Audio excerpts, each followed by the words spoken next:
Et on démarre ce flash avec ce grand avis de recherche lancé par la ville de Fretin pour retrouver le Père Noël. Dans la nuit de mardi à mercredi, l'homme en rouge et blanc a été enlevé alors qu'il était tranquillement installé dans son chalet sur la place de cette commune du sud-est de Lille. Le Père Noël venait de prendre ses quartiers il y a à peine une semaine.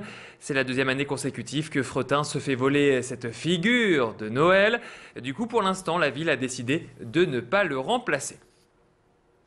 Noël, justement, c'est dans 9 jours maintenant. Pour réussir ses fêtes et impressionner vos invités, il faut absolument bien choisir son sapin. Cette année, terminé l'artificiel, le sapin de Noël rime avec naturel.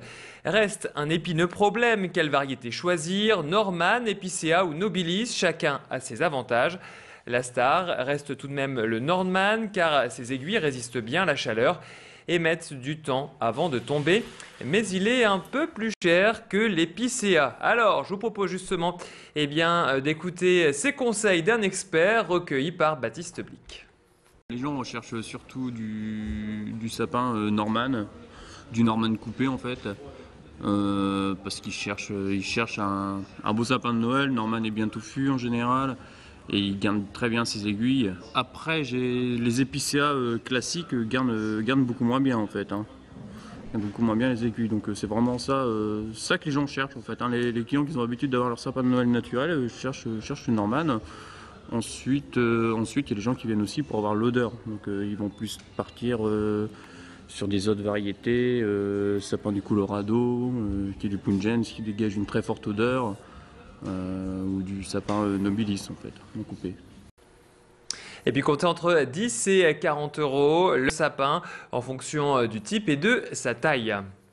On en parle depuis plusieurs jours maintenant. La neige devrait faire son apparition sur la métropole en fin de journée.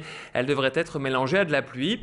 Les températures restant très fraîches, le niveau 3 du plan grand froid est toujours déclenché. Deux locaux sont réquisitionnés par la préfecture chaque semaine pour abriter les plus démunis. Depuis lundi, la salle des sports Brossolette de Wattrelos dans le quartier Beaulieu ainsi que l'école Joliot-Curie de Croix accueillent les personnes en grande difficulté qui composent le 115. Cette école maternelle est fermée depuis juin. Ici, une cinquantaine de personnes trouvent refuge, essentiellement des familles roms. C'est l'AFEJ, association laïque qui lutte contre l'exclusion, qui gère la structure jusqu'à mardi prochain. Je vous propose d'écouter le directeur de cette association, l'AFEJ, au micro de Frédéric Regnault. Nous leur proposons un accueil inconditionnel d'abord pour toutes ces familles. Elles ont la possibilité donc de dormir sur place, un lit, des couvertures.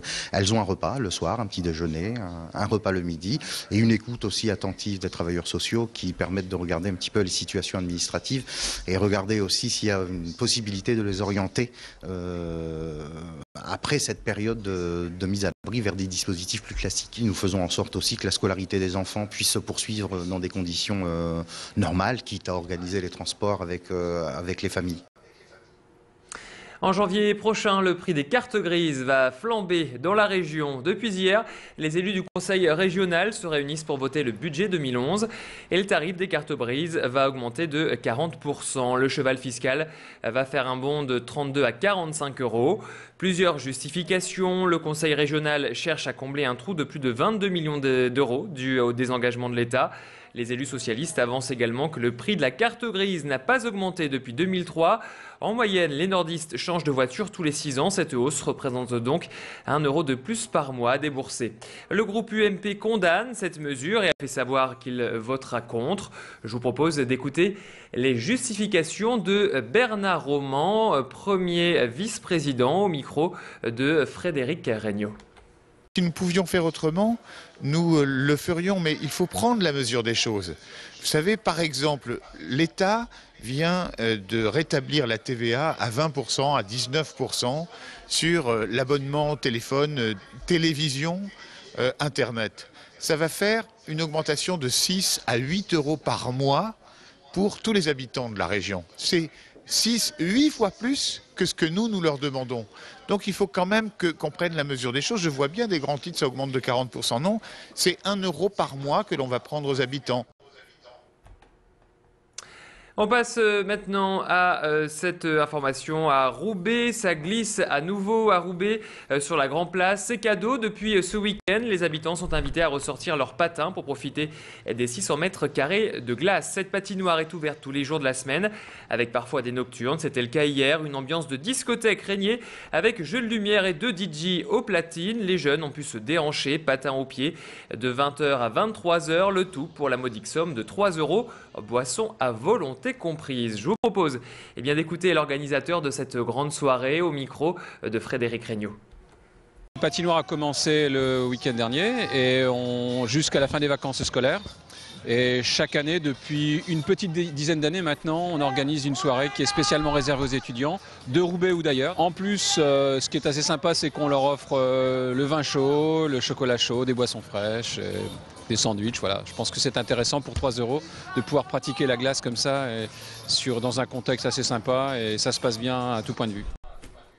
Et pour les amoureux de la glisse, vous avez jusqu'au 2 janvier pour profiter de la patinoire sur la Grand Place de Roubaix.